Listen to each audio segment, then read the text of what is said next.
الرجيم بسم الله الرحمن الرحيم رب اشرح لي صدري ويسر لي أمري واحلل عقدة من لساني يفقهوا قولي اللهم انفعنا بما علمتنا وعلمنا ما ينفعنا وزدنا علما اللهم صل وسلم على نبينا محمد آمین یا رب العالمین۔ ہم پڑھ رہے تھے ہجرت کا سفر، اور اس سفر میں ہم نے دیکھا کون کون سے انسیڈنٹس ہوئے۔ میں نے آپ کو کہا تھا کہ نمبرنگ کر لیں ان میں، تاکہ آپ کو یہ یاد رہے، کیونکہ یہ سفر ہجرت میں بہت سارے واقعات نہیں ہیں، جتنے بھی واقعات ہیں وہ میں نے آپ کے سامنے رکھ دیے تھے۔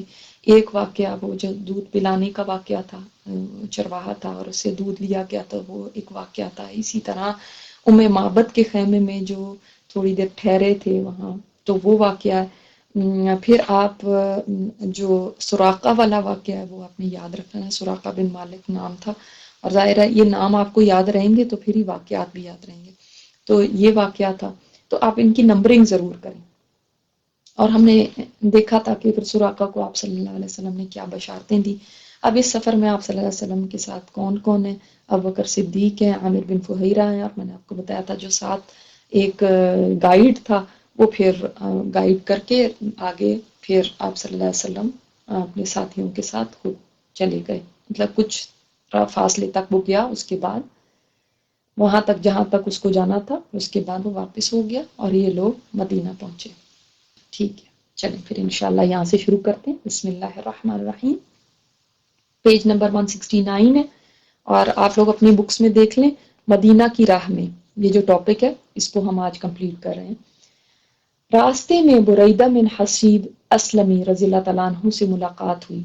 ان کے ساتھ ان کی قوم کے 70 یا 80 گھرانے تھے، وہ سب مسلمان ہو گئے اور نبی صلی اللہ علیہ وسلم کے پیچھے عشاء کی نماز پڑھی۔ بریدہ غزوہ احد کے بعد مدینہ آ گئے۔ اب یہ راستے میں ہیں اور آپ صلی اللہ علیہ وسلم اس راستے میں بھی دعوت کا کام کیے جا رہے ہیں۔ سبحان اللہ، یعنی راستے میں بھی لوگ مسلمان ہو رہے ہیں، اور 70 یا 80 گھرانے کوئی کم نہیں ہوتا، اتنی فیملیز مسلمان ہو گئی۔ تو کبھی بھی کسی موقع کو بھی انسان ہاتھ سے جانے نہ دے۔ آپ کبھی سفر میں ہوں، جہاز میں جا رہے ہیں، کسی ایئرپورٹ پہ بیٹھے ہوئے ہیں، کسی ڈاکٹرز آفس میں ہیں، کہیں آپ وزٹ کر رہے ہیں، کسی گھر مہمان بن کے پہنچے ہیں، کہیں پہ بھی اپنے وقت کو یہ نہ سمجھیں کہ یہاں پہ کیا فائدہ ہے، یہاں پہ کیا ضرورت ہے، یہ کون سی کلاس ہے۔ نہیں، آپ جدھر بھی ہیں، اگر آپ اپنی زندگی کا یہ مشن بنا لینا، جہاں پہ بھی میں جاؤں کوئی نہ کوئی اللہ کی بات لوگوں تک پہنچا کے آؤں، تو یہ آپ صلی اللہ علیہ وسلم کی سنت ہے، یہ اس پہ عمل ہو جائے گا۔ آپ صلی اللہ علیہ وسلم نے کسی جگہ کو بھی، اب دیکھیں کتنا خطرناک راستہ ہے، اس وقت انسان ایسا ہی کوئی خطرہ ہو تو انسان کو اپنی ہوش نہیں رہتی، لیکن اس وقت بھی مشن سامنے تھا۔ اور آپ نے دیکھا تھا نا، راستے میں بھی آپ صلی اللہ علیہ وسلم قرآن کریم کی تلاوت فرما رہے تھے۔ اگر ہم اپنے راستوں میں جب ہمارے کوئی ایسے سفر ہوتے ہیں، اپنا قرآن چھوٹا سا پاکٹ سائز اپنی بیگ میں رکھا ہو، جلدی سے نکال کے پڑھنا شروع کر دیا، چلو چاہے 4 آیتیں بھی پڑھ لیں، یہ بھی ایک سنت ہمیں پتہ چلتی ہے۔ پھر مقام عرج پہ آپ کا گزر ابو تمیم اوس بن حجر اسلمی کے پاس سے ہوا۔ یہ کون تھا؟ ابو تمیم، اوس اس کا نام تھا۔ ایک ہم نے اوس پڑھا تھا نا، جو قبیلے کا نام ہے، یہ قبیلے کا نام نہیں، یہ اس آدمی کا نام ہے، ٹھیک ہے۔ اس وقت بعض اونٹوں کے تھکنے کی وجہ سے آپ صلی اللہ علیہ وسلم اور ابو بکر صدیق رضی اللہ تعالیٰ عنہ ایک ہی اونٹ پر تھے۔ اوس نے اپنا ایک اونٹ دیا اور اپنا غلام مسعود بن حنیدہ کو ساتھ کر دیا، جو مدینہ تک آپ کا ہم رکاب رہا، یعنی آپ کے ساتھ سفر کرتا رہا۔ غلام بھی اس نے پیش کر دیا، ایک ایکسٹرا سواری بھی دے دی۔ احد کے موقع پر بھی اوس نے مشرکین کی آمد کی خبر اپنے اسی غلام کے ذریعے رسول اللہ صلی اللہ علیہ وسلم کو بھجوائی تھی۔ کہ کس طرح اس نے کیسے بھجوائی؟ اس لیے کہ اس کی جو جہاں پہ وہ لوکیٹڈ تھا، جس جگہ پہ تھا مقام عرج میں، یہ مکہ اور مدینہ کے درمیان ہے جگہ، ٹھیک ہے۔ اب اس جگہ پہ ظاہرہ کوئی یہاں سے گزرے گا، جو بھی خبریں آئیں گی تو یہاں پہ فوراً پہنچ جائے گی، پتہ چل جائے گا آنے جانے والوں کا۔ تو اس نے فوراً سے اپنے غلام کو دوڑایا تھا اور احد کے موقع پہ یہ خبر دی تھی کہ اس طرح سے وہ لوگ آ رہے ہیں۔ اوس مسلمان ہو گیا تھا، لیکن عرج میں ہی قیام پذیر رہا، پھر اسی طرح وادی ریم، ریم ایک وادی کا نام ہے، میں پہنچے تو زبیر بن عوام رضی اللہ تعالیٰ عنہ سے ملاقات ہوئی۔ یہ کون ہے زبیر بن عوام؟ آپ کا ہوم ورک ہے، اگلی دفعہ آپ ان کے بارے میں جان کے آئیں گے، ٹھیک ہے؟ جو مسلمانوں کے ایک تجارتی قافلے کے ساتھ شام سے واپس آ رہے تھے، یعنی یہ شام گئے ہوئے تھے اور وہاں سے ان کی واپسی ہو رہی تھی، مسلمانوں کے قافلے کے ساتھ آ رہے تھے، تو انہوں نے رسول اللہ صلی اللہ علیہ وسلم اور ابوبکر صدیق رضی اللہ تعالیٰ عنہ کو سفید پارچہ جات پیش کیے۔ بخاری میں آتا ہے کہ سفید لباس دیا تھا انہوں نے، سفید لباس زیب تن کرایا تھا۔ اچھا ایک اور بات، یہاں تک تو یہ راستے کی ساری بات ہو گئی، ایک اور بات آتی ہے بخاری میں کہ انس رضی اللہ تعالیٰ عنہ فرماتے ہیں کہ اللہ کے نبی ہجرت کرتے ہوئے جب سفر کر رہے تھے تو ایسے مرحلے بھی آئے سفر کے دوران کہ یہ اب میں بک سے نہیں پڑھ رہی، ویسے ہی آپ کو بتا رہی ہوں کہ آپ صلی اللہ علیہ وسلم اونٹنی پہ آگے اور ابوبکر صدیق پیچھے بیٹھے ہوئے تھے۔ اب سچویشن یہ ہو جاتی تھی کہ ابوبکر صدیق رضی اللہ تعالیٰ عنہ سفید داڑھی والے ہونے کی وجہ سے بزرگ بھی لگتے تھے، ویسے بھی ان کی جان پہچان زیادہ تھی نا، تاجر تھے وہ بھی، جبکہ آپ صلی اللہ علیہ وسلم کی داڑھی سیاہ تھی اور جوان لگتے تھے اور جان پہچان بھی زیادہ نہیں تھی۔ آپ صلی اللہ علیہ وسلم نے اتنی ٹریڈنگ ایکسپیڈیشنز نہیں کی تھی۔ اب جناب ابوبکر صدیق کو راستے میں جو آدمی ملتا تھا وہ پوچھتا تھا، اے ابوبکر یہ آدمی کون ہے جو تمہارے آگے بیٹھا ہوا ہے؟ اب دیکھیں نہ بتا سکتے ہیں، اگر بتا دیا تو وہ تو پیچھے پہلے سے ہی لوگ پڑے ہوئے ہیں اور کسی کو بھنک پڑ گئی تو یہ خبر پھیل جاتی۔ تو جواب دیتے تھے ابوبکر صدیق کہ وہ آدمی ہے جو مجھے راستہ دکھاتا ہے۔ اس سے سوال کرنے والے کا یہ خیال ہوتا تھا کہ زمین کا راستہ دکھانے والا، تو ان کی مراد تھی بھلائی کا راستہ۔ لیکن سبحان اللہ، یعنی یہ ایک طرح سے جس کو کہتے ہیں توریہ، یعنی جھوٹ بھی نہیں ہے اور سچ بھی نہیں بتایا، لیکن جھوٹ نہیں بولا، ٹھیک ہے؟ تو یہ بھی اسلام میں جائز ہوتا ہے کہ اگر مثلاً اگر کوئی آپ سے کسی وقت ایسا سوال کرے جس سوال کا آپ جواب نہیں دینا چاہتے، بعض دفعہ لوگ بہت ٹو لگاتے ہیں، بہت زیادہ کریدتے ہیں اور آپ بتانا بھی نہیں چاہتے، تو پھر اس وقت عقل مندی اسی میں ہوتی ہے، انسان جو سمجھدار ہوتا ہے نا وہ اسی وقت کوئی ایسا جواب دے جو کہ جھوٹ نہ ہو لیکن اس سے بات بھی نہ کھلے، ٹھیک ہے؟ تو یہ جائز ہے کرنا۔ اچھا اب ہم آگے چلتے ہیں، قبا میں تشریف آوری۔ سب سے پہلے آپ کو یہ بتا دوں، یہ پیج نمبر 170 ہے۔ قبا کہاں پہ ہے؟ مدینہ میں ایسا نہیں جیسے آج آپ دیکھتے ہیں، مدینہ کو ایسا نہیں ہوتا تھا۔ مدینہ میں لوگ یعنی ڈفرینٹ پاکٹس میں رہتے تھے، یعنی کوئی قبیلہ یہاں، کوئی تھوڑے سے اور فاصلے پر آگے، کوئی آگے، اس طرح سے کر کے لوگ قبائل میں الگ الگ جگہ پہ رہتے تھے۔ سارا کا سارا علاقہ آباد نہیں تھا جیسے آج ہے، ٹھیک ہے؟ بیچ میں کئی جگہ پہ کھجوروں کے درخت تھے جن کی وجہ سے سیپریٹ تھے دو علاقے، علاقے کہہ لیں، علاقہ تو ایک ہی تھا مگر جو ڈفرینٹ پاکٹس تھی، یا بیچ میں صحرا ہوتا تھا، تو اس طرح تھا۔ اور جو سب سے باہر تھا، یعنی سینٹرل مدینہ سے جو سب سے باہر جگہ تھی وہ قبا تھی، ٹھیک ہے؟ آج تو قبا اندر ہی آ گیا نا، اور قبا کی اہمیت آپ جانتے ہیں نا کیا ہے؟ جو قبا میں نفل پڑے گا تو اس کے لیے ایسے ہے جیسے پورا ایک عمرہ کرنے کے برابر اجر، ٹھیک ہے؟ تو قبا یہ جگہ مدینہ سے باہر ہے، یعنی سب سے پہلے جب آپ جائیں تو سب سے پہلے قبا آئے گا، پھر آگے ظاہر ہے جیسے آپ کسی بھی شہر میں جاتے ہیں تو اس شہر میں ڈاؤن ٹاؤن تو اندر جا کے کہیں ہوتا ہے نا، باہر باہر جو بستیاں ہوتی ہیں وہ بھی کوئی ہوتی ہیں، تو قبا جو تھا وہ بالکل باہر تھا۔ اب سب سے پہلے آپ صلی اللہ علیہ وسلم وہاں پہنچ رہے ہیں، قبا میں تشریف آوری، سوموار یعنی منڈے کو 8 ربیع الاول سن 14 نبوت۔ اب یہ آپ نے یاد رکھنا ہے، یعنی 13 سال مکہ میں گزر چکے ہیں نبوت کے بعد کے، ٹھیک ہے؟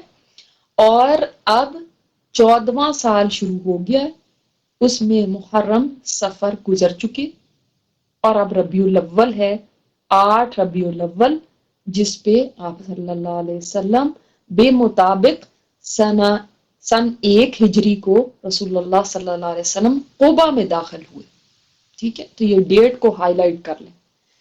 ادھر اہل مدینہ نے جب سے رسول اللہ صلی اللہ علیہ وسلم کی روانگی کی خبر سنی تھی، روزانہ صبح ہی صبح ہرا کی طرف نکل جاتے تھے۔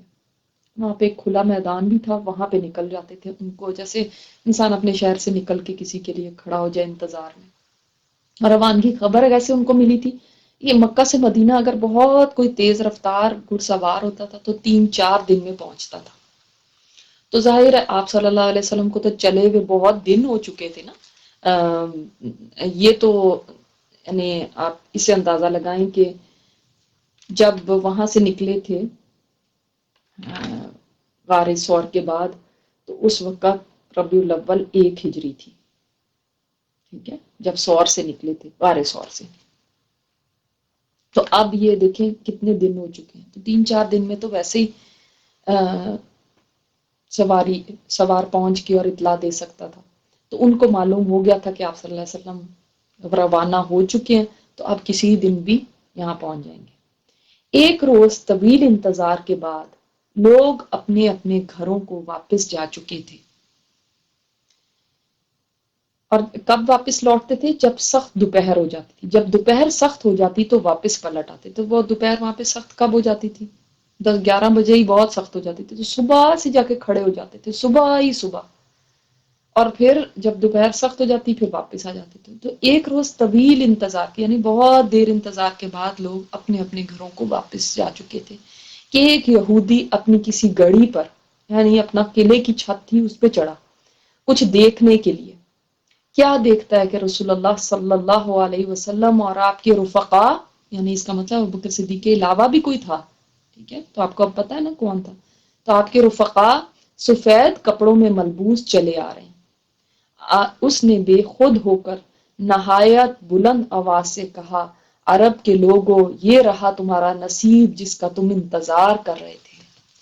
اب آپ دیکھیں اس میں بھی بہت بڑی حکمت ہے کہ اللہ تعالیٰ نے سب سے پہلے یہودی کو یہ دکھایا کہ آپ صلی اللہ علیہ وسلم چلے آ رہے ہیں۔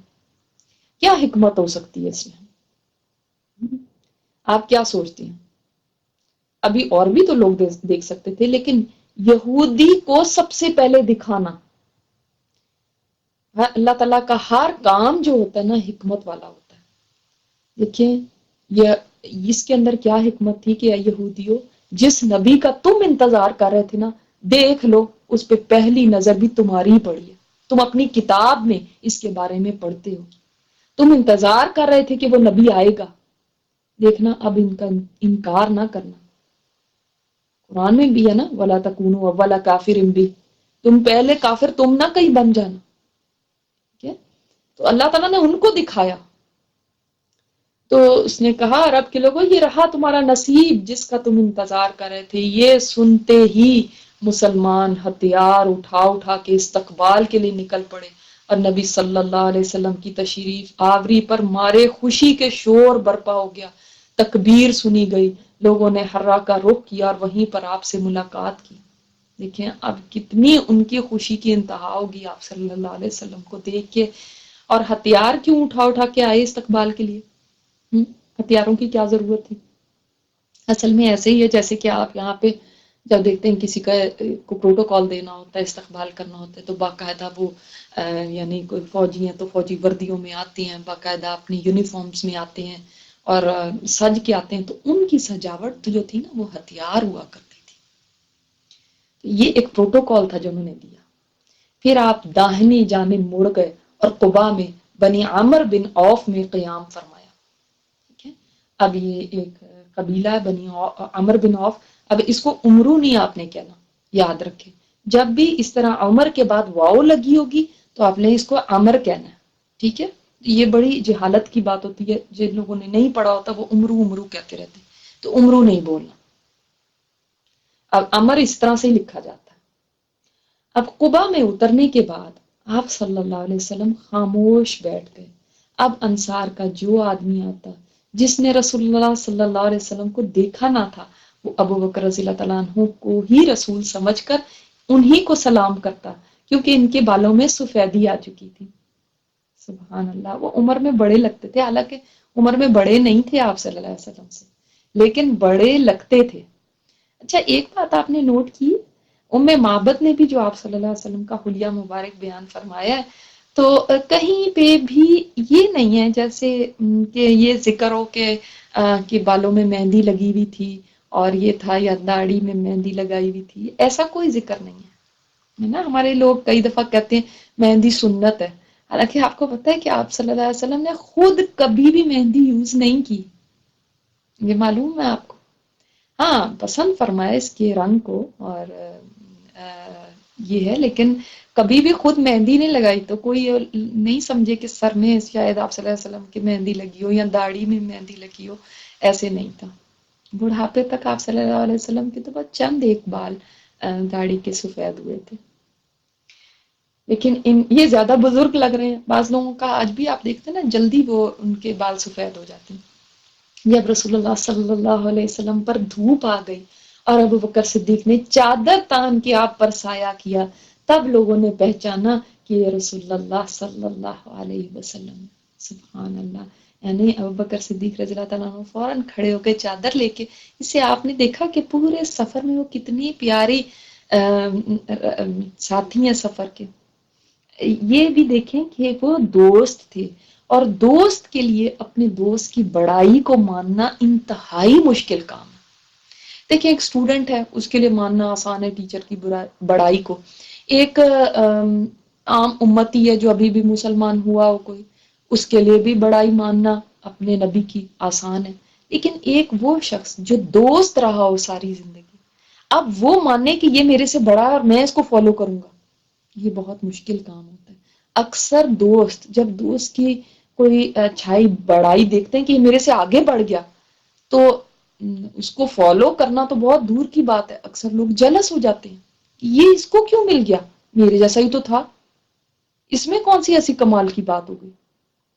تو ابو بکر صدیق رضی اللہ تعالیٰ عنہ کی دیکھیں دوستی کتنی پیاری اور کتنی سچی دوستی تھی، کیسے پیارے رفیق تھے، فوراً چادر تان کے کھڑے ہو گئے، تب لوگوں کو پتا چلا کہ آپ صلی اللہ علیہ وسلم۔ تو ایسی کوئی اناؤنسمنٹ نہیں ہوئی کہ یہ ہیں اللہ کے رسول اور آؤ لوگوں ان سے ملو۔ قباء میں رسول اللہ صلی اللہ علیہ وسلم نے کلثوم بن حدم رضی اللہ تعالیٰ عنہ اور کہا جاتا ہے سعد بن خیثمہ رضی اللہ تعالیٰ عنہ کے مقام پر قیام کیا۔ اچھا اب اس کا بھی آپ کو بتا دوں، آپ لوگ شاید سمجھ رہے ہیں کلثوم بن حدم جو ہیں یہ شاید کوئی عورت ہے، ایسا نہیں ہے، یہ بھی ایک مرد ہیں کلثوم بن حدم، اور بہت بوڑھے انصاری ہیں۔ ان کے گھر میں بچے بھی ہوتے تھے۔ یہ دو چیزیں اس لیے لکھی گئی ہیں کہ بعض روایات میں آتا ہے کہ کلثوم بن حدم کے گھر پہ آپ صلی اللہ علیہ وسلم رات گزارا کرتے تھے، اور سعد بن خیثمہ کے پاس ان کے گھر میں دن گزارا کرتے تھے، کیونکہ کلثوم بن حدم جو تھے ان کے بچے تھے، چھوٹے چھوٹے بچے ہوں جس گھر میں، تو آپ دیکھیں کہ وہاں پہ لوگوں کا آمد و رفت بھی ہو، آنا جانا، اور تو پھر مشکل ہوتی ہے، تو وہ اس دن ان کے گھر گزارتے تھے اور رات کلثوم بن حدم کے گھر میں گزارتے تھے۔ اور دیکھیں سبحان اللہ کیسی بات ہے کہ آپ صلی اللہ علیہ وسلم کی یہ مہمان نوازی کا شرف ان کو ملا، اور اس کے بعد یہ فرسٹ صحابی ہیں جن کی وفات ہوئی تھی، یعنی آپ صلی اللہ علیہ وسلم کی آمد کے بعد یہ پہلے صحابی ہیں جن کی وفات ہوئی تھی۔ ان کا کیا نام ہے؟ کلثوم بن حدم، یہ بھی بات آپ نوٹ کر لیں۔ تو اللہ تعالیٰ نے شاید ان کو اتنی زندگی دی کہ آپ صلی اللہ علیہ وسلم کی میزبانی کر سکے، اور اس کے بعد ہی ان کو اٹھایا کیونکہ آلریڈی بہت بوڑھے تھے، اور وہاں 4 دن ٹھہر کر مسجد قباء کی بنیاد رکھی۔ اب 4 دن دیکھ لیں، منڈے تھرو تھرسڈے ہے، ٹھیک ہے، یہاں پہ لکھ لیں 4 days کون سے؟ منڈے، ٹیوزڈے، وینسڈے، تھرسڈے، یہاں پہ ٹھہرے، کہاں پہ؟ قباء میں، اور یہاں پہ مسجد کی بنیاد رکھی۔ اب دیکھیں انسان کہے کہ بھئی ہم تو کوئی ٹریولر ہیں، ابھی ہم اپنے وہاں پہ تو پہنچے نہیں، اپنے گھر کا تو انتظام کرا نہیں، تو آپ پہلے ہم مسجد بنانے بیٹھ جائیں۔ نہیں، آپ صلی اللہ علیہ وسلم کی دیکھیں کہ آپ کے پہلے مسجد کی فکر ہے، اللہ کا گھر بنانے کی فکر ہے، آگے بھی آپ دیکھیں گے مدینہ میں داخل کے بعد، اور اس میں نماز پڑھی، اور کہا جاتا ہے کہ پہلے بھی یہاں پہ لوگ نماز پڑھا کرتے تھے، تو آپ صلی اللہ علیہ وسلم نے یہاں پہ ان کے یعنی ایک مسجد کی بنیاد رکھ دی۔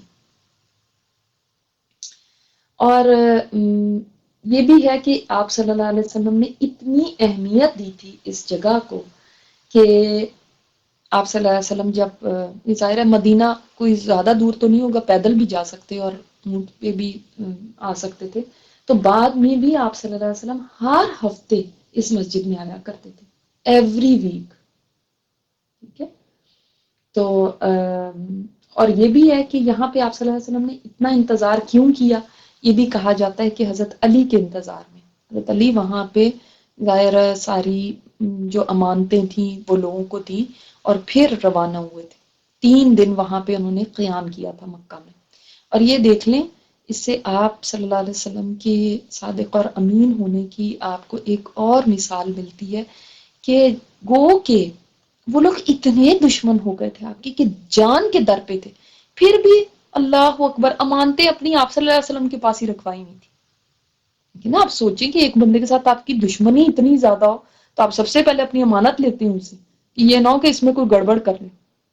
لیکن ان کو اتنا ٹرسٹ تھا کہ کچھ بھی ہو جائے یہ آدمی امانت میں خیانت نہیں کرے گا۔ اور آپ صلی اللہ علیہ وسلم نے بھی آخر وقت تک فکر کس چیز کی ہے کہ لوگوں کی امانتیں ان تک پہنچائی جائیں، ورنہ یہ ہو کہ یہ تو ہمیں جان سے مارنے کے لیے کھڑے ہوئے، یہ تو کافر ہیں، جیسے آج ہم لوگ کہتے ہیں یہ تو کافر ہیں، ان کے ساتھ تو جو مرضی کیا جائے تو ٹھیک ہے، ان کے ساتھ بے ایمانی بھی کر لو تو ٹھیک ہے، ان کے ساتھ جھوٹ بھی بولو تو ٹھیک ہے۔ حالانکہ ہمیں سیرت سے تو ایسا نہیں ملتا۔ اگر کسی وقت یہ جائز ہوتا کہ کافروں کے ساتھ بے ایمانی کرنی جائز ہوتی تو یہاں پہ امانتیں دینے کے لیے اتنا بڑا رسک لینے کی ضرورت تھی ہی نہیں کہ حضرت علی کو وہاں پہ لٹا کے جایا جاتا، امانتیں دی جاتی، ان کے سپرد کی جاتی، وہ دے کے آتے۔ اتنی کیا ضرورت تھی اتنی زیادہ تکلف کی؟ بلکہ ساتھ ہو سکتا ہے ضرورت پڑے تو ساتھ ہی لے کے چلے جاتے۔ یہ تو دشمن ہے، اور ایسے دشمن۔ تو کسی طرح بھی ہمیں نہیں ملتا کہ امانتوں میں خیانت کرنا، چاہے دشمن ہو چاہے وہ کافر ہو، کسی طرح سے بھی جائز نہیں۔ اور پھر آپ صلی اللہ علیہ وسلم نے مسجد قباء کی بنیاد رکھی، لیکن بنیاد رکھی، تعمیر کا نہیں، پورا کہا تھا کہ پوری کو پوری تعمیر کرنے تک وہاں پہ رہے، مگر وہاں پہ نماز پھر پڑھی، بنیاد آپ صلی اللہ علیہ وسلم نے رکھی۔ اب 5th ڈے کون سا تھا؟ تھرسڈے بھی بعد کون سا دن تھا؟ جمعے کا دن۔ 5ویں دن جو جمعہ کا دن تھا، اللہ کے حکم سے سوار ہوئے۔ اب کہاں جا رہے ہیں؟ اب یعنی سینٹرل مدینہ کی طرف۔ ابوبکر صدیق رضی اللہ عنہ آپ کے پیچھے بیٹھے تھے۔ اب سوار ہوئے، ابوبکر صدیق پیچھے بیٹھے، اور کہا جاتا ہے کہ حضرت علی بھی اب پہنچ چکے تھے۔ آپ نے اپنے ننیال بنو نجار کے پاس پیغام بھجوایا۔ اب آپ کے ننیال کہاں سے بن گئے بنو نجار؟ کچھ یاد ہے آپ لوگوں کو؟ بنو نجار آپ صلی اللہ علیہ وسلم کے کیسے ننیال میں سے تھے؟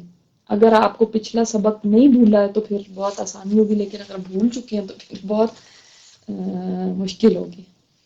آپ صلی اللہ علیہ وسلم پہلے بھی گئے تھے وہاں پہ اپنی، جی بالکل، شیبہ جو تھے یعنی حضرت عبد المطلب جو تھے، ان کی والدہ کا تعلق کہاں سے تھا؟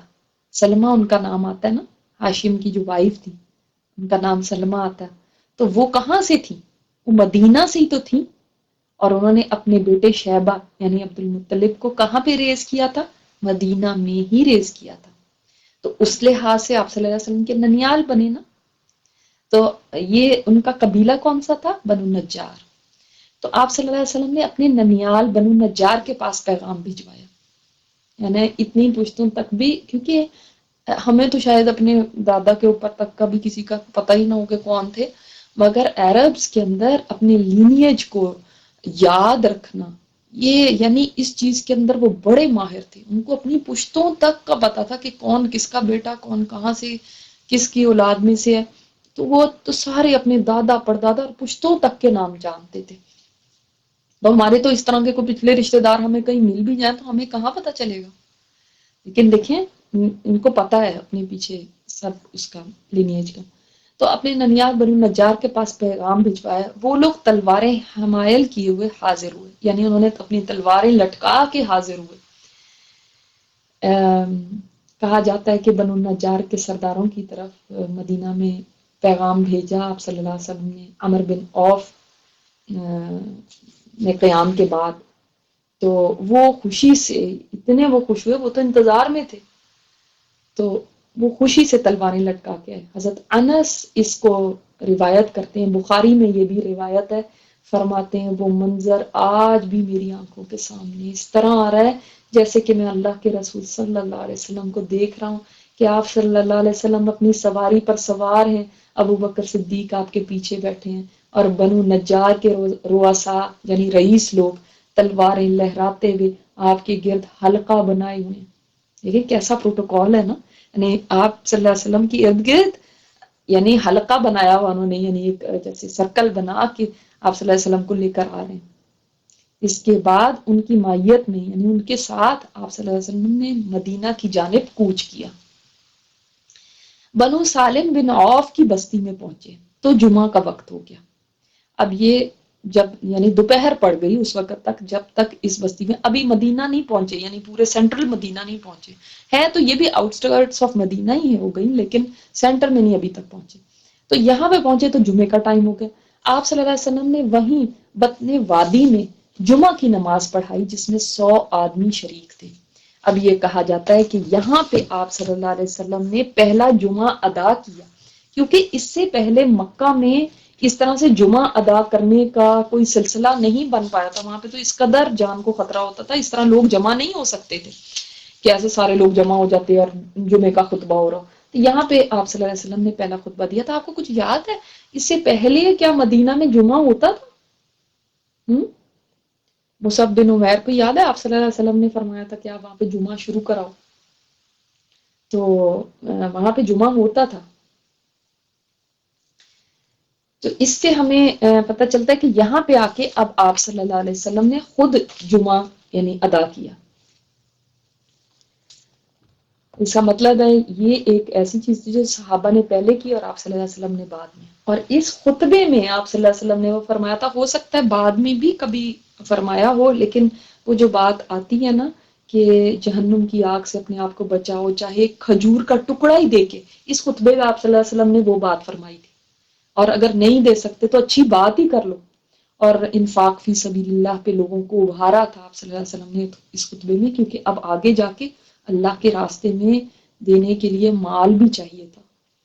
اور پھر آپ صلی اللہ علیہ وسلم کا یہ خطبہ سن کے یہ بھی آتا ہے روایات میں کہ کچھ لوگ مسلمان ہو گئے۔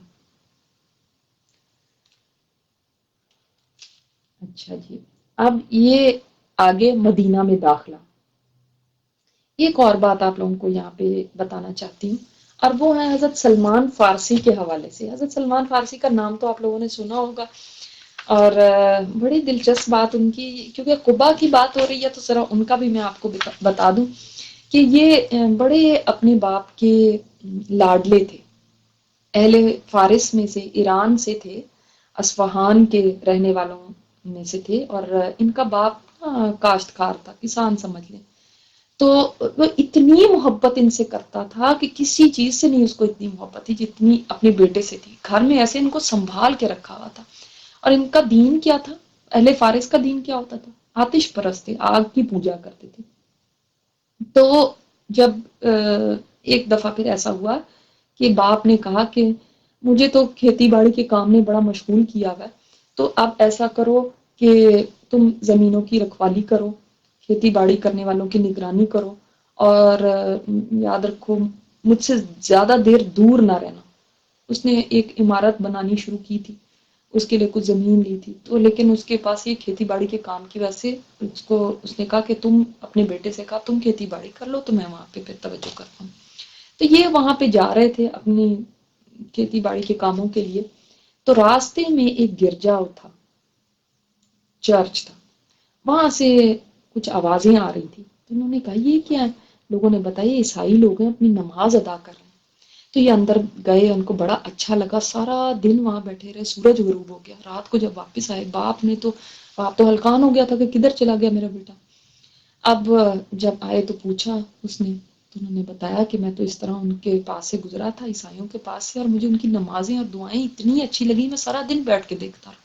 باپ نے کہا تیرا تو دین اور تیرے باپ کا دین ان سے بہت بہتر ہے۔ تو انہوں نے کہا کہ اللہ کی قسم ہمارا دین ان کے دین سے بہتر نہیں ہے، یہ لوگ اللہ کی عبادت کرتے ہیں، اس سے دعائیں مانگتے ہیں، اس کے لیے نمازیں پڑھتے ہیں، اور ہم آگ کی عبادت کرتے ہیں، اسے اپنے ہاتھ سے جلاتے ہیں، جب اسے چھوڑتے ہیں تو وہ بجھ جاتی ہے۔ اب باپ کو ڈر پڑ گیا کہ یہ تو اپنا دین چھوڑ دے گا، تو اس نے لوہے کی بیڑیاں ڈال دی تھیں اور گھر میں ان کو روک لیا تھا۔ تو انہوں نے عیسائیوں کی طرف پیغام بھیجا کہ وہ دین جس کو میں نے تمہیں دیکھا ہے، جس کو پریکٹس کرتے ہوئے، وہ کہاں سے ملے گا؟ انہوں نے کہا شام چلے جاؤ، وہاں ملے گا۔ اب یہ فارس میں ہے، وہاں سے شام جانا، دیکھیے ایران سے شام جانا، انہوں نے کہلا بھیجا، پیغام بھیج دیا ان کو کہ جب شام سے کوئی قافلہ تمہارے پاس آئے گا نا مجھے ضرور اطلاع دینا۔ انہوں نے کہا ٹھیک ہے۔ وہ قافلہ آیا، انہوں نے جب اپنے کام ختم کر لیے جانے لگے تو انہوں نے اطلاع دے دی ان کو، اور یہ اپنی زنجیریں کاٹ کے، اپنی بیڑیاں کاٹ کے اور ان تاجروں کے ساتھ مل کے چلے گئے شام۔ شام پہنچ کے وہاں پہ انہوں نے لوگوں سے پوچھا کہ کون ہے یہاں پہ جو سب سے زیادہ دین والا ہے عیسائیوں میں، تو ان کو بتایا گیا ایک بشپ تھا تو اس کے پاس بھیج دیا گیا۔ وہ جب مر گیا، وہ بہت ہی فراڈ قسم کا آدمی تھا، بہت کرپٹ آدمی تھا، اس نے بہت لوگوں کے مال کھائے ہوئے تھے۔ تو خیر جب وہ مر گیا تو اب انہوں نے کہا اب میں کیا کروں، انہوں نے لوگوں نے اس کی جگہ پھر مرنے کے بعد اس کے ایک اور آدمی کو بٹھا دیا اس کی جگہ پہ، جیسے ان کے پوپ ہوتے ہیں۔ تو وہ جو دوسرا آدمی تھا وہ بڑا نیک تھا، اس سے انہوں نے بڑا کچھ سیکھا، اور جب وہ مرنے لگا اس سے پوچھا میں کہاں جاؤں، اس نے کہا موصل چلے جاؤ۔ آج بھی موصل کا نام آتا ہے نا، کبھی خبروں میں سنا ہو آپ نے، موصل چلے جاؤ، موصل میں ایک عالم ہے۔ پھر یہ موصل آئے، وہاں پہ اس سے سیکھا۔ وہ جب مرنے لگا تو اس نے کہا، اس سے بھی پوچھا کہ میں کہاں جاؤں، اس نے کہا اموریا چلے جاؤ۔ اموریا آ گئے۔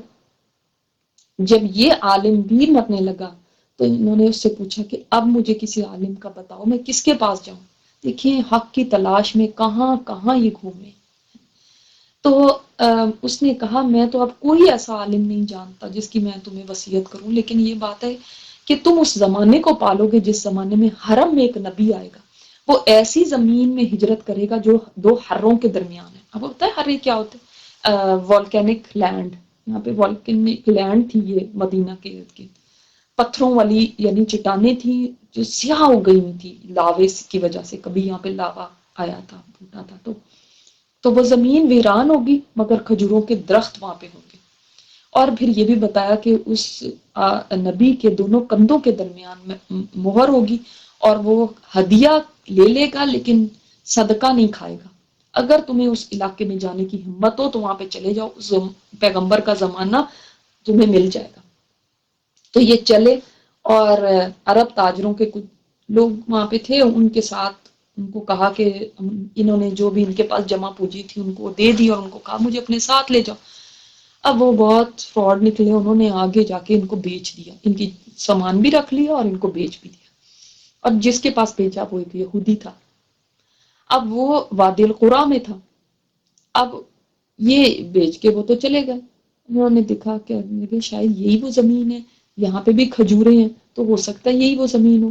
پھر کہتے ہیں کہ دیکھیں اللہ تعالیٰ نے کیسے ان کے لیے بندوبست کیا کہ بنو قریظہ، یہ جو مدینہ میں یہودی قبیلہ تھا، اس کا ایک آدمی وہاں پہ گیا وادی قریٰ میں، وہاں کے یہودیوں سے ملے، اس نے پھر ان کو خرید لیا اور یہاں لے آیا۔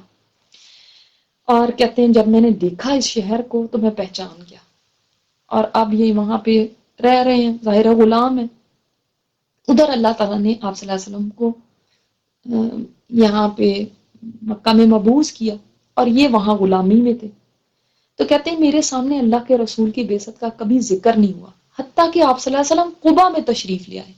تو میں اپنے ساتھی کی کھجوروں میں کام کر رہا تھا، میں انہی درختوں میں تھا کہ وہ یہودی جو میرا مالک تھا اس کے چچا کا بیٹا آیا، اس نے کہا یا فلاں، بنو قیلا یعنی اوس اور خزرج کو اللہ برباد کرے، اللہ کی قسم وہ لوگ تو اس وقت قبا میں مکہ کے ایک آدمی کے گرد جمع ہیں، اور وہ لوگ خیال کرتے ہیں کہ وہ شخص نبی ہے۔ اللہ کی قسم میں نے جو ہی یہ سنا، یہ حضرت سلمان فارسی فرماتے ہیں، اللہ کی قسم میں نے جو ہی یہ سنا تو میں اتنا خوش ہوا، گھنے درختوں کی وجہ سے میں گرنے سے بچ گیا، ورنہ قریب تھا کہ میں اپنے مالک پہ ہی گر جاتا۔ اب میں درخت سے نیچے اترا، پوچھنے لگا کیا خبر ہے، کیا ہوا ہے؟ میرے یہودی مالک نے اپنا ہاتھ اٹھایا اور مجھے اتنی زور سے تمانچہ رسید کیا، کہنے لگا تو کون ہوتا ہے اور تیرا اس خبر سے کیا تعلق ہے، چل اور اپنا کام کر جا کے۔ میں نے اتنا بس جواب دیا کہ بات تو کچھ نہیں ہے، مگر میں نے ایک خبر سنی ہے، میری شدید خواہش ہے کہ میں اس خبر کو معلوم کر لوں۔ خیر جب شام ہوئی تو میرے پاس کھانے کو جو کچھ تھا میں نے اسے اٹھایا اور اللہ کے رسول کی طرف چل پڑا۔ آپ صلی اللہ علیہ وسلم اس وقت قبا میں تشریف فرما تھے، اب یہاں پہ ہیں، اور یہ دیکھیں یہ لے کر آئے ہیں جو بھی ان کے پاس، کوئی غلام تھے کیا ہوگا۔ تو میں نے آپ صلی اللہ علیہ وسلم کے پاس آ کے عرض کیا مجھے یہ خبر ملی ہے کہ آپ نیک آدمی ہیں اور آپ کے پاس کچھ پردیسی ساتھی بھی ہیں آپ کے ساتھ، تو میرے پاس یہ کچھ کھانا ہے جو صدقہ ہے، میں یہ سمجھتا ہوں کہ اس علاقے میں جو سب سے زیادہ حقدار ہے وہ آپ ہیں، تو یہ کھانا میرے پاس ہے، آپ اس کو تناول فرمائیے۔ اللہ کے رسول صلی اللہ علیہ وسلم نے اپنا ہاتھ روک لیا اور اپنے صحابہ سے کہا کہ آپ لوگ کھا لو۔ اور خود نہیں کھایا۔ یہ منظر دیکھ کر میں نے اپنے دل میں کہا کہ یہ ہے وہ منظر جس کا نقشہ اموریہ کے عالم نے کھینچا تھا۔ اب میں نے اپنے ٹھکانے پہ چلا گیا۔ جب اب اللہ کے رسول مدینہ تشریف لے گئے تو میرے پاس کھانے کو جو کچھ تھا میں نے اسے دوبارہ جمع کیا، آپ صلی اللہ علیہ وسلم کی خدمت میں حاضر ہوا۔ میں نے کہا میں نے آپ کو دیکھا کہ آپ صدقہ نہیں کھاتے، یہ لیں، یہ ہدیہ ہے، یہ صدقہ نہیں ہے۔ چنانچہ آپ صلی اللہ علیہ وسلم نے خود بھی کھایا اور آپ کے صحابہ نے بھی کھایا۔ اس پر میں نے کہا کہ دو باتیں تو پوری ہو گئی۔ پھر میں اللہ کے رسول کے پاس حاضر ہوا تو آپ ایک جنازے میں تشریف لا رہے تھے، آپ صلی اللہ علیہ وسلم کے ساتھ آپ کے صحابہ بھی تھے۔ میں کبھی آپ کے دائیں طرف آتا، کبھی بائیں طرف آتا تاکہ آپ کی کمر پہ مہر نبوت دیکھ لوں۔ جب اللہ کے رسول صلی اللہ علیہ وسلم نے مجھے یوں لپکتے ہوئے دیکھا کہ میں کسی چیز کی تلاش میں ہوں کہ جو میرے لیے بیان کی گئی تھی، تو آپ صلی اللہ علیہ وسلم نے اپنی چادر کو اپنے کندھوں سے سرکا دیا۔ چنانچہ میں نے آپ صلی اللہ علیہ وسلم کے دونوں کندھوں کے درمیان مہر نبوت دیکھ لی۔ یہ اسی طرح تھی جس طرح مجھے اس عالم نے بتائی تھی۔ میں نے آپ صلی اللہ علیہ وسلم کو پیچھے سے گلے سے لگا لیا، مہر نبوت کو چومنے لگا، میں روئے جا رہا تھا۔ اس کے بعد آپ نے آواز دی، اے سلمان سامنے آؤ۔ چنانچہ میں پلٹا، آپ کے صحابہ بھی آپ کے ساتھ تشریف فرما تھے۔ میں آپ کے سامنے بیٹھ گیا۔ اب میری خواہش تھی کہ میں اپنا سارا واقعہ آپ صلی اللہ علیہ وسلم کو سناؤں۔ تو میں نے سارا واقعہ سنایا کہ دیکھیں کہاں کہاں سے ہو کے آئے، کدھر کدھر سے، اور پھر آپ صلی اللہ علیہ وسلم نے ان کی مالک سے ان کی آزادی کے لیے بھی یعنی فرمایا کہ اس کے ساتھ معاہدہ کر لو اور اتنی رقم ادا کر لو۔ پھر کبھی انشاءاللہ وہ بات سناؤں گی آپ لوگوں کو۔ لیکن یہ پھر غلامی سے آزاد بعد میں ہوئے تھے، اسی وجہ سے غلامی میں ہونے کی وجہ سے بدر اور احد میں شریک نہیں ہو سکے تھے، لیکن اس کے بعد آزاد ہو گئے تو غزوہ خندق میں شامل ہوئے تھے، اور اس کے بعد آپ صلی اللہ علیہ وسلم کے ساتھ کسی بھی غزوے میں شامل ہونے سے پیچھے نہیں رہے تھے، ہمیشہ ساتھ شامل ہوتے تھے۔ تو یہ قبا میں آئے تھے آپ صلی اللہ علیہ وسلم کے پاس ملنے کے لیے۔ تو یہاں تک ہم نے دیکھا۔ اب دیکھیں آگے کہ مدینہ میں داخلہ۔ اب جمعہ کے دن، اب بیچ میں دیکھیں نماز بھی پڑھ لی ہے، اب آ رہے ہیں جمعہ کے دن مدینہ کا رخ کیا۔ اس وقت لوگ استقبال کے لیے امٹ پڑے تھے، سبحان اللہ، اتنے لوگ تھے بے تحاشا، گھر اور گلی کوچے حمد اور تسبیح سے گونج رہے تھے۔ کیا ہی وہ منظر ہوگا کہ ہر طرف تکبیرات تھی، جا نبی اللہ جا نبی اللہ لوگ کہہ رہے تھے۔ اور یہ بھی بتایا جاتا ہے نا کہ یعنی لوگ یعنی ایک طرح سے اپنے جو اس زمانے کے جو بھی چھتیں ہوتی ہوں گی، روایات میں آتا ہے ابن حبان وغیرہ میں، مسند احمد میں، کہ مرد عورتیں بچے غلام گھروں کی چھتوں پہ چڑھے ہوئے ہیں، راستوں میں کھڑے ہوئے استقبال کر رہے ہیں۔ اور یہ کون سا اب تھا کہ یعنی جمعے کا دن اب یہ انٹر ہو رہے ہیں، اور تقریباً یہ کہا جاتا ہے کہ 500 انصاریوں نے آپ صلی اللہ علیہ وسلم کا استقبال کیا تھا، 500 انصاریوں نے، جو پورے فل فلیج اپنے سارے ہتھیار اور سب پہن کے، اور کہتے جا رہے تھے انطلقا منین مطاعین، یعنی آپ دونوں بے خوف و خطر ہو کے تشریف لائیں، آپ کی اطاعت کی جائے گی۔ اور یہ بھی کہا جاتا ہے، مسند احمد میں ہے، صحیح اسناد کے ساتھ ترمذی میں بھی ہے، کہ حضرت انس فرماتے ہیں کہ جب اللہ کے رسول صلی اللہ علیہ وسلم تشریف لائے تو آپ صلی اللہ علیہ وسلم کی تشریف آوری کی خوشی میں حبشہ کے لوگوں نے اپنے نیزوں کے ساتھ کھیل پیش کیا۔ اچھا سوری، یہ ابو داؤد میں، یہ ابو داؤد میں، اور یہ جو دوسری روایت میں آپ بولنے لگی یہ ہے مسند احمد میں اور ترمذی میں، کہ حضرت انس نے یہ بھی فرمایا کہ جس روز اللہ کے رسول اور ابوبکر صدیق مدینہ میں داخل ہوئے، میں نے اس دن سے بڑھ کر زندگی بھر کوئی ایسا دن نہیں دیکھا جو اس سے بڑھ کر رنگین اور حسین ہو۔ ان کے تو نصیب ہی کھل گئے نا ان لوگوں کے، کہ جن لوگوں کے شہر میں آپ صلی اللہ علیہ وسلم تشریف لے آئے، کہ آپ کی آمد کی وجہ سے، آپ کی وجہ سے اس مدینہ کو اتنی عزت مل گئی کہ رہتی دنیا تک اس کی عزت، اس جگہ سے محبت، اس جگہ کی حرمت قائم رہے گی۔ کتنی بڑی خوش نصیبی ہے اس جگہ کی بھی اور ان لوگوں کی بھی، کیونکہ کیا فضیلت ہے تھوڑا سا یہ بھی بتا دوں اس جگہ کی۔ آپ کو پتہ ہے کہ پہلے اس کا نام یثرب تھا، اس کے بعد مدینہ النبی، نبی کا شہر۔ تو آپ صلی اللہ علیہ وسلم نے فرمایا مدینہ حرم ہے، یعنی دیکھیں آپ صلی اللہ علیہ وسلم کے آنے کی وجہ سے یہ حرم بنا نا، ورنہ تو پہلے تو یہ حرم نہیں تھا. اور فرمایا تو جو آدمی اس حرم میں کوئی نیا کام یعنی بدعت وغیرہ کرے گا، ایسا کرنے والے کو پناہ دے گا یا ایسا کرنے والے کو پناہ دے گا تو اس پر اللہ اور فرشتوں اور تمام لوگوں کی لعنت ہوگی، اور قیامت کے دن نہ اسے کوئی فرض نہ ہی کوئی نفل قبول کیا جائے گا.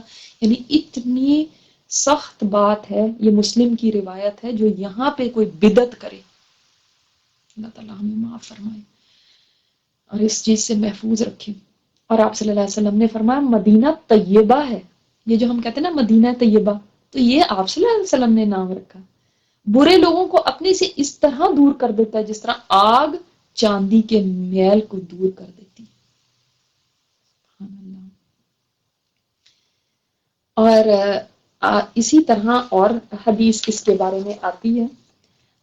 حضرت عمر سے روایت ہے کہ انہوں نے دعا کی تھی، یا اللہ مجھے اپنے راستے میں شہادت نصیب فرما اور مجھے اپنے رسول کے شہر میں موت دے. ابن عمر فرمایا کرتے تھے کہ مجھے سمجھ نہیں آتی تھی یہ دو چیزیں کیسے مل سکتی ہیں. شہادت یعنی شہادت تو تب ملے گی جب آپ یعنی کوئی دشمن آپ کو مارتا ہے، دشمن کے ساتھ لڑ رہے ہیں، تو یہاں پہ تو کچھ ایسا نہیں. اور پھر یہ بھی کہہ رہے ہیں مدینہ میں بھی ہو، تو دونوں چیزیں کیسے ملیں گی؟ تو اللہ تعالیٰ نے وہ دونوں ہی چیزیں کرا دیں کہ جب ان کو ابو لولو نے شہید کیا تھا.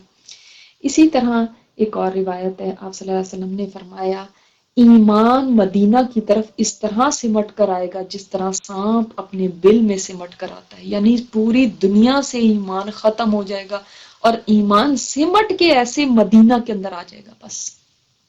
اور پھر اسی طرح ایک اور روایت میں آتا ہے کہ آپ صلی اللہ علیہ وسلم نے فرمایا لوگوں پر ایک ایسا زمانہ آئے گا کہ آدمی اپنے چچا زاد بھائیوں اور رشتہ داروں کو بلا کے کہیں گے جس جگہ آسانی اور سہولت ہو اس جگہ کوچ کر کے چلو، اور مدینہ ان کے لیے بہتر ہے. کاش کہ وہ لوگ جان لیں. یعنی وہ سمجھیں گے کہ ہم اور جگہ چلتے ہیں جہاں پہ سہولتیں ہوں، آسانیاں ہوں، مدینہ کو چھوڑ کے. حالانکہ فرمایا مدینہ ان کے لیے بہتر ہے. کاش کہ وہ لوگ جان لیں. قسم ہے اس ذات کی جس کے ہاتھ میں میری جان ہے، اللہ وہاں سے کسی کو نہیں نکالے گا سوائے اس کے جو وہاں سے اعراض کرے، یعنی خود ہی نہیں رہنا چاہتا. تو اللہ اس کی جگہ وہاں اسے آباد فرمائیں گے جو اس سے بہتر ہوگا. آگاہ رہو، مدینہ ایک بھٹی کی طرح ہے جو خبیث چیز یعنی میل کچیل کو باہر نکال دیتا ہے. اور قیامت قائم نہیں ہوگی یہاں تک کہ مدینہ اپنے میں سے شریر لوگوں کو باہر نکال پھینکے گا، جس طرح کہ بھٹی لوہے کے میل کچیل کو باہر نکال دیتی ہے.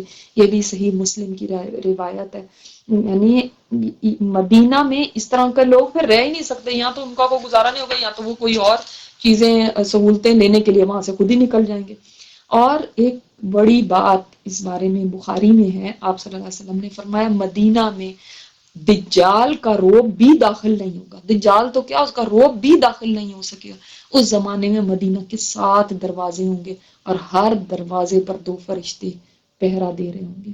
2 فرشتے ہوں گے ہر دروازے پہ، گارڈ کر رہے ہوں گے. اللہ کی طرف سے گارڈ ہے ان علاقوں کا، ان جگہوں کا. اور رسول اللہ صلی اللہ علیہ وسلم نے فرمایا، یہ مسلم کی روایت ہے، یہ مدینہ ان کے لیے بہتر ہے، کاش کہ وہ جان لیں. اور کوئی مدینہ کو نہیں چھوڑتا مگر اللہ تعالیٰ اس سے بہتر آدمی اس میں بھیج دیتا ہے. اور جو آدمی بھی مدینہ کی بھوک، پیاس اور محنت و مشقت پہ صبر کرے گا تو میں قیامت کے دن اس کی سفارش کروں گا اور اس کے حق میں گواہی دوں گا. تو اگر وہاں جا کے آپ کو کوئی مشقت بھی ہوتی ہے، صحیح سے کھانا نہیں ملتا، یا دھکم پیل ہے، یا ریاض الجنہ پہنچنے کے لیے آپ کو کوئی دھکے کھانے پڑ رہے ہیں، یا کوئی پیاس میں دن گزارنا پڑ رہا ہے، تو یاد رکھیں جو یہاں کی صبر مشقت پہ صبر کرے گا قیامت کے دن آپ صلی اللہ علیہ وسلم اس کے لیے سفارش کریں گے. ابن عمر کہتے ہیں کہ ان کی ایک لونڈی ان کے پاس آئی اور کہا مجھ پہ وقت بہت سخت ہو گیا، میں عراق جانے کا ارادہ کرتی ہوں. تو ابن عمر نے کہا تم شام کی طرف کیوں نہیں چلی جاتی جو حشر کی جگہ ہے؟ تو اس وقت اور فرمایا صبر کر. میں نے رسول اللہ صلی اللہ علیہ وسلم کو یہ فرماتے ہوئے سنا ہے جس نے مدینہ کی سختی پر صبر کیا اور اس کی تنگی پر صبر کیا، میں روز قیامت اس کا گواہ یا سفارشی بنوں گا.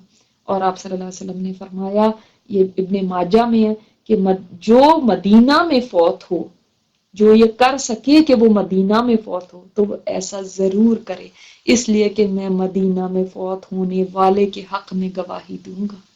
تو یہ تو اتنی بڑی سعادت اس جگہ کو ملی آپ صلی اللہ علیہ وسلم کی یہاں تشریف آوری کی وجہ سے۔ اللہ اکبر۔ اب کیا تھا، یہ دیکھیں اب عورتیں اور بچے اور بچیاں نکل نکل کے کہہ رہی تھی طلع البدر علینا من ثنیات الوداع وجب الشکر علینا ما دعا للہ دعا ایہا المبعوث فینا جئت بالامر المطاع۔ ہم پر مدینہ کے اطراف سے 14ویں کا چاند طلوع، بدر جو ہوتا ہے نا 14ویں کا چاند، جب تک اللہ کو پکارنے والا پکارے ہم پر شکر واجب ہے۔ واقعی شکر واجب تھا کہ جن کو اللہ کے رسول مل جائیں ان کے لیے تو اس سے بڑھ کے کیا اور کوئی نعمت ہو سکتی ہے۔ اے ہم میں بھیجے گئے نبی، آپ واجب الاطاعت دین لے کر آئے۔ اچھا اب یہ تھوڑا سا آپ کو یہ بیان کر دوں کہ یعنی جو صحیح روایات سے ملتا ہے تو یہ جو بچیاں گا رہی تھیں یہ اس وقت کا ترانہ نہیں تھا بلکہ یہ کسی اور ٹائم کا تھا۔ بعض جگہ پہ آتا ہے تبوک کے وقت کا تھا یا کسی اور، کیونکہ ثنیۃ الوداع ایک جگہ ہے جو کہ مدینہ سے نارتھ کی طرف ہے، اور آپ صلی اللہ علیہ وسلم کس طرف سے آ رہے ہیں؟ ساؤتھ کی طرف سے، مکہ ساؤتھ میں ہے، تو یہ مکہ سے مدینہ آتے ہوئے یہ جگہ بالکل آتی ہی نہیں ہے، اس لیے ہو سکتا ہے تبوک کی طرف سے آ رہے ہوں، اس طرف تو گئے تھے نا تو اس طرف سے آ رہے ہیں تب یہ کلمات بچیوں نے کہے تھے۔ تو لیکن ہمارے ہاں مشہور چونکہ یہ ہو چکا ہے تو اس لیے لوگ اسی موقع کا اس کو سمجھتے ہیں، مطلب کلمات تو ہیں لیکن اس موقع کے نہیں ہیں، بلکہ اس موقع پہ کیا تھا، جا نبی اللہ اور تکبیرات تھیں۔ رسول اللہ صلی اللہ علیہ وسلم انصار کے جس محلے سے بھی گزرتے وہ آپ کی اونٹنی کی نکیل پکڑ لیتے اور عرض کرتے کہ تعداد و سامان اور ہتھیار و حفاظت فرش راہ ہے، یعنی ہر چیز آپ کے آگے قربان، ہر چیز آپ کے لیے تیار ہے، ہتھیار بھی ہیں، حفاظت بھی ہے، سب سامان ہے، تشریف لائیے، مگر آپ فرماتے کہ اونٹنی کا راستہ چھوڑ دیں۔ یہ اللہ کی طرف سے معمور ہے، یعنی اللہ تعالیٰ نے اس کو بتایا ہوا کہ کہاں پہ اس نے سیٹل ہونا ہے، جدھر اس نے بیٹھنا ہے۔ چنانچہ اونٹنی جب اس مقام پر پہنچی جہاں آج مسجد نبوی ہے تو وہ بیٹھ گئی۔ سمجھ آ گئی بات کہ کس نے اس جگہ کو سلیکٹ کیا؟ اللہ تعالیٰ نے۔ اللہ تعالیٰ نے اونٹنی کو وہاں بٹھایا، لیکن آپ نیچے نہیں اترے یہاں تک کہ وہ اٹھ کے تھوڑی دور تک گئی، پھر مڑ کر دیکھنے کے بعد پلٹ آئی اور اسی پہلی جگہ پہ دوبارہ بیٹھ گئی۔ سمجھ آ گئی بات؟ یعنی اونٹنی تھوڑی دور گئی پھر واپس آئی پھر اسی جگہ پہ بیٹھی۔ اس کے بعد آپ نیچے تشریف لائے، اب لوگوں نے اپنے اپنے گھر لے جانے کے لیے آپ سے عرض معروض شروع کی، یعنی ہر کوئی چاہتا تھا کہ آپ صلی اللہ علیہ وسلم کی میزبانی کرے، لیکن ابو ایوب انصاری نے جلدی سے آپ کا کجاوا اٹھا لیا اور اپنے گھر لے کر چلے گئے۔ اس پر رسول اللہ صلی اللہ علیہ وسلم فرمانے لگے آدمی اپنے کجاوے کے ساتھ ہے۔ جب یہ بھی کہا جاتا ہے کہ آپ صلی اللہ علیہ وسلم نے پوچھا تھا کہ میں تو بنو نجار، یہ فرمایا تھا کہ میں بنو نجار کے محلے میں سواری سے اتروں گا، یعنی جو عبد المطلب کے ننیال ہیں، تو جب آپ صلی اللہ علیہ وسلم تو پوچھا تھا کہ ہمارے ننیالی رشتہ داروں میں سے کس کا گھر یہاں سے قریب ہے، یہ بخاری میں روایت ہے اس لیے میں آپ کو بیان کر رہی ہوں، تو پوچھا تھا کہ میں کس کا گھر یہاں سے قریب ہے میرے ننیالی رشتہ داروں میں سے، تو ابو ایوب انصاری بولے اللہ کے نبی میں حاضر ہوں، میرا گھر اور یہ میرا دروازہ ہے۔ تو آپ صلی اللہ علیہ وسلم نے یہ دیکھ کے ابو ایوب انصاری سے کہا جاؤ پھر ہمارے لیے دوپہر کے آرام کا بندوبست کرو۔ ابو ایوب انصاری کہنے لگے اللہ کی دونوں تشریف لے چلیں، اللہ مبارک کرے۔ تو پھر ابو ایوب انصاری کے مکان کے سامنے جو گھر کا کھلا صحن تھا اللہ کے نبی صلی اللہ علیہ وسلم نے اس میں قدم رکھ دیا۔ تو یہ روایت آتی ہے بخاری میں، مناقب الانصار میں آتی ہے، اگر آپ وہاں پہ چیک کرنا چاہیں تو یعنی ابو ایوب انصاری کے گھر کی سلیکشن بھی کس وجہ سے ہوئی؟ رشتہ داری کی بنیاد پہ، ان کا حق زیادہ بنتا تھا نا، دیکھیں یہاں پہ رشتہ داری کی اہمیت اور اس کی بنیاد کے اوپر آپ صلی اللہ علیہ وسلم کا فیصلہ کرنا یہ پتہ چلتا ہے۔ تو ان اینی کیس رشتہ دار ہونے کی وجہ سے ظاہری بات ہے حقوق زیادہ ہو جاتے ہیں، حق زیادہ ہو جاتا ہے، اور ان کا مکان ایسے تھا حضرت ابو ایوب انصاری کا کہ ایک تو میں ان کا نام بھی آپ کو بتا دوں کہ ان کا یہ تو کنیت ہے نا ابو ایوب انصاری، ان کا اصل نام تھا خالد بن زید انصاری، ٹھیک ہے، اور یہ یعنی آپ صلی اللہ علیہ وسلم کی وفات کے بعد جب استنبول کے جہاد میں یہ گئے تھے، تو وہاں 51 ہجری میں ان کی وفات ہوئی تھی، اور وہیں شہر کی چار دیواری کے قریب ہی ان کو دفن کیا گیا تھا، اور اس وقت یہ کافی ایجڈ ہو چکے تھے۔ اور آپ اگر ترکی کبھی جائیں تو وہاں پہ استنبول میں ان کی قبر آپ دیکھ سکتے ہیں۔ یہ اب علاقہ شہر کا حصہ بن چکا ہے، اور یہ 80 ایئرز کے تھے، اور سوچیں 80 ایئرز کی ایج میں بھی صلیبیوں کے خلاف جہاد کرنے کے لیے نکلے تھے۔ سبحان اللہ۔ تو ان کا مکان جو تھا نا وہ ڈبل سٹوری تھا، وہاں پہ ویسے کم ہی ایسے ہوا کرتا تھا کہ ڈبل سٹوری مکان ہو، تو یہ خود اوپر کی منزل میں رہنے لگے، اور نچلی منزل میں انہوں نے آپ صلی اللہ علیہ وسلم کو ٹھہرایا۔ اب ان کے کچھ بڑے دلچسپ واقعات بھی آتے ہیں، کہ ایک واقعہ یہ آتا ہے کہ ایک رات کو ان کے یعنی ان کے کروٹ لینے سے ان کا جو گھڑا تھا، جو پانی کا برتن تھا، وہ ٹوٹ گیا۔ اب وہ جو پانی کا مٹکا ٹوٹا ہے تو ظاہر ہے وہ تو کچے گھر ہوتے تھے، تو وہ ان کو یہ ڈر ہو گیا کہ یہ نہ ہو کہ یہ پانی نیچے چلا جائے اور اس کی وجہ سے آپ صلی اللہ علیہ وسلم کو تکلیف ہو، تو انہوں نے اور ان کی بیوی نے ساری رات اس پانی کے لیے، یعنی اس کے اوپر اپنے کمبل ڈال رہے تھے، اپنی جو بھی اوڑھنے کی چیزیں تھی، اپنے بستر وغیرہ سے پانی کو خشک کرنے کی کوشش کرتے رہے کہ یہ نہ ہو کہ آپ صلی اللہ علیہ وسلم کو تکلیف ہو۔ ساری رات انہوں نے اس میں گزار دی تھی، کیونکہ ان کے پاس اور کوئی دوسری اوڑھنے کی چیز بھی نہیں تھی۔ اور پھر یہ بھی ان کے بارے میں آتا ہے کہ ان کی بیوی بھی کھانا بناتی تھی آپ صلی اللہ علیہ وسلم کے لیے، اور بہت سارا کھانا ہوتا تھا، اور لوگ بھی کھانا لے کر آتے تھے، تو ظاہر ہے آپ صلی اللہ علیہ وسلم تو اتنا نہیں کھا سکتے تھے، ابوبکر صدیق بھی کتنا کھا لیتے ہوں گے، تو جو بچ جاتا تھا جب وہ بھجوا دیتے تھے تو یہ بچے ہوئے کھانے میں سے پوچھتے تھے کہ کہاں سے میرے رسول اللہ صلی اللہ علیہ وسلم نے کھانا کھایا، اور وہاں سے کھاتے تھے جہاں سے انہوں نے کھایا۔ تو ایک دن کھانا نیچے بھجوایا گیا، واپس بھجوایا گیا، تو دیکھا کہ کچھ بھی کسی نے کھانا کھایا ہی نہیں ہے، ویسے کا ویسے ہی ہے۔ اب اتنے پریشان ہو گئے، بھاگے گئے، یا رسول اللہ مجھ سے کوئی قصور ہو گیا، آپ کو کھانا نہیں پسند آیا؟ آپ صلی اللہ علیہ وسلم نے فرمایا کہ نہیں، اس میں لہسن ہے۔ تو فرمایا کہ لہسن حرام ہے؟ فرمایا نہیں، بلکہ بات یہ ہے کہ میں ان سے باتیں کرتا ہوں جن سے تم باتیں نہیں کرتی، یعنی فرشتوں سے باتیں کر رہا ہوں، تو وہ کچے لہسن کی ایک اسمیل ہوتی ہے نا، تو اس لیے آپ صلی اللہ علیہ وسلم نے پسند نہیں فرمایا۔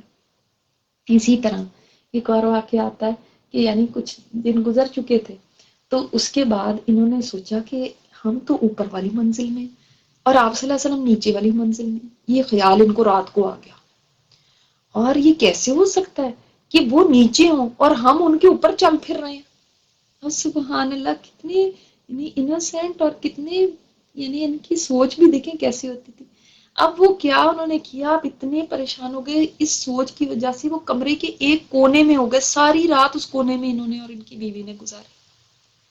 اور اگلے دن گئے آپ صلی اللہ علیہ وسلم کے پاس اور فرمایا کہ یہ تو نہیں ہو سکتا کہ ہم آپ کا سر ہو نیچے اور ہم اوپر چل رہے ہیں، تو ہمارے پیر یعنی آپ سے اونچے ہو رہے ہیں، ہم آپ سے اوپر چل رہے ہیں، تو آپ نیچے ہیں، ہم آپ سے کیسے اوپر ہو سکتے ہیں؟ ایسا تو نہیں ہو سکتا۔ تو آپ صلی اللہ علیہ وسلم نے فرمایا نہیں بھائی، میرے پاس تو آمد و رفت رہتی ہے، تو یہ ہمارے لیے کنوینئنٹ ہے جگہ نیچے کا نہ۔ انہوں نے کہا نہیں، ایسا ہو ہی نہیں سکتا کہ ہم اوپر ہوں اور آپ نیچے ہو، تو آپ اب اوپر موو کریں۔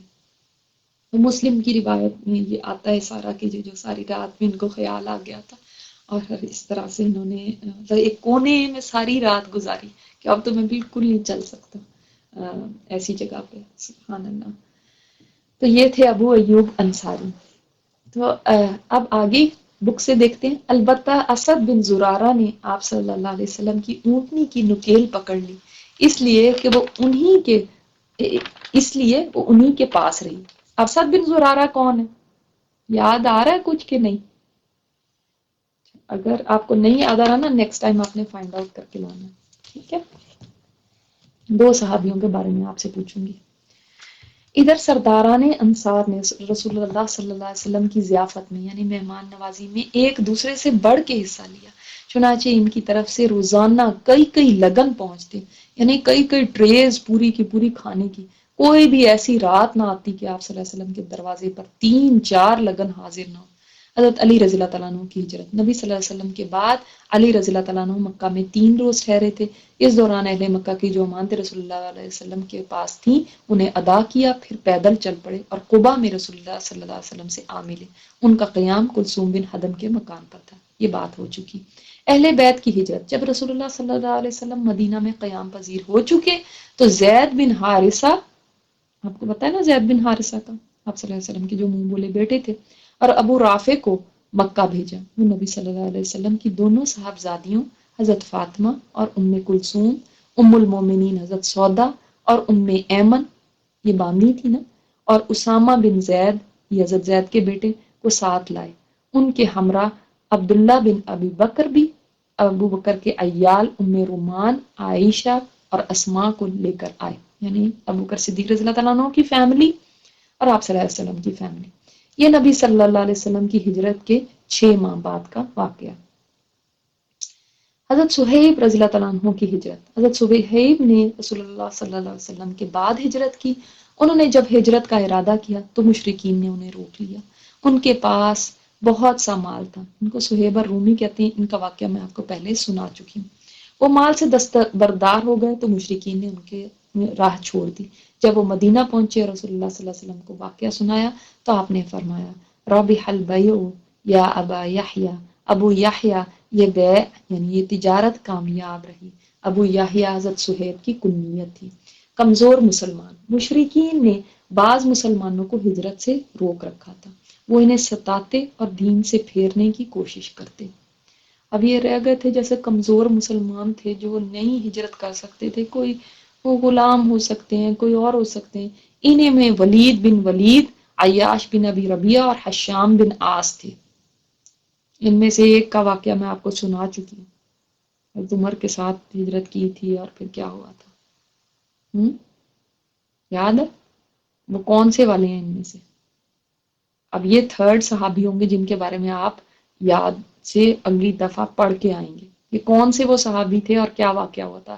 لیکن آپ کو ہنٹ میں نے کرا دیا کہ حضرت عمر کے ساتھ انہوں نے ہجرت کی تھی.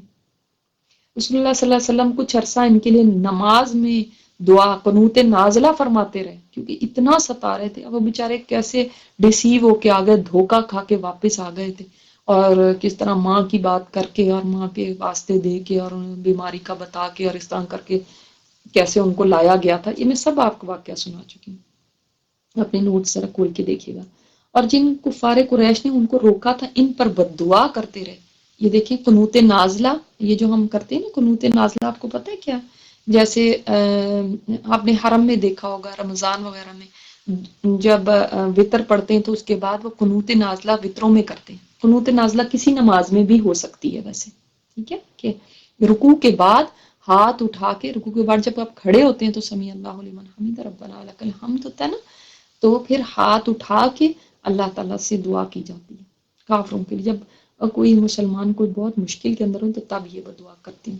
پھر بعض مسلمانوں نے جرت مندانہ قدم اٹھا کر انہیں کفار کی قید سے چھڑا لیا اور یہ بھی مدینہ آ گئے تھے.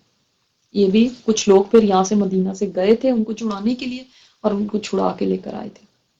یعنی وہ پیچھے بھی وہاں پہ ان کے لیے اتنی انہوں نے زندگی تنگ کر دی تھی کہ اس کے بعد ان کو وہاں سے یعنی وہاں پہ بھی آپ صلی اللہ علیہ وسلم کے جانے کے بعد بھی ان کو ٹارچر کرنا سے باز نہیں آئے تھے. یہ تو بعد میں ہجرت جو تھی فرض ہو چکی تھی. ہجرت یعنی کرنا ہو گیا تھا کہ آپ کو ضروری ہے کہ آپ ہجرت کریں کیونکہ آپ صلی اللہ علیہ وسلم وہاں پہ جا چکے ہیں. لیکن پھر بھی ان لوگوں کے لیے ایکسیپشن تھی، جیسے سورہ نساء میں آیات آتی ہیں، آپ نے پڑھی ہیں پہلے بھی، کہ جب ان لوگوں کو جان نکالنے کے لیے فرشتے آتے ہیں تو وہ ان کو کہتے ہیں اپنی جانیں نکالو، تو وہ کہتے ہیں ہم کمزور تھے اس جگہ پہ. تو یعنی میں اپنے الفاظ میں آپ کو بتا رہی ہوں، تو وہ کہتے ہیں کہ نہیں، تمہارے لیے اللہ کی زمین اتنی وسیع تھی، تم نے ہجرت کیوں نہیں کر لی؟ یہی بات سنی تھی. ایک بہت بوڑھے صحابی رسول تھے جو مکہ میں رہ گئے تھے، اندھے بھی تھے. تو انہوں نے جب یہ بات سنی تو انہوں نے کہا کہ میں اب ایک دن بھی اس جگہ پہ نہیں رہ سکتا، اس مکہ میں نہیں رہ سکتا. اپنے غلاموں سے کہا مجھے اٹھا کے لے جاؤ، میرا جو بستر ہی ہے اس کے اوپر ہی مجھے اٹھا کے لے جاؤ، مجھے مکہ سے باہر چھوڑا اور میں وہیں پہ رہوں گا، پھر میرا اللہ جو بھی میرے لیے کرے گا. جب وہ اٹھا کے وہاں تک لے کر گئے مکہ سے باہر تو وہیں پہ ان کی وفات ہو گئی تھی. اللہ اکبر. مدینے کی آب و ہوا. اب دیکھیں نئی جگہ پہ جب انسان آتا ہے ہر جگہ کا اپنا کلائمیٹ ہوتا ہے، اپنی آب و ہوا ہوتی ہے، تو یہ بہت بڑی چینج تھی ان لوگوں کے لیے. مہاجرین مدینہ اترے تو جس زمین میں پلے بڑھے تھے اس کی یاد ستانے لگی.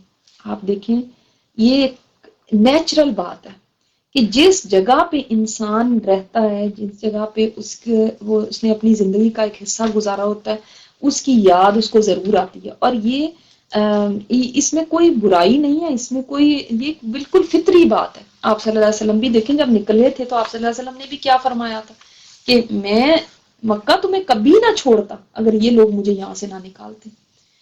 تو اس سے پتہ چلتا ہے کہ جو مسلمان بھی یہاں پہ آئے تھے ان کو بھی یہی تھا کہ ظاہر ہے وہ جگہ چھوڑ دی اور اپنا علاقہ، اپنا، یہ صرف کوئی سیر و تفریح تو تھی نہیں، سمجھ لیں اپنے گھر چھوڑے، فیملیز چھوڑی، اپنا روزگار چھوڑا. ہم لوگ تو کہیں جانے لگتے ہیں تو پہلے وہاں پہ جاب ڈھونڈتے ہیں، اس کے بعد وہاں جاتے ہیں، ورنہ پھر کیا ہوگا؟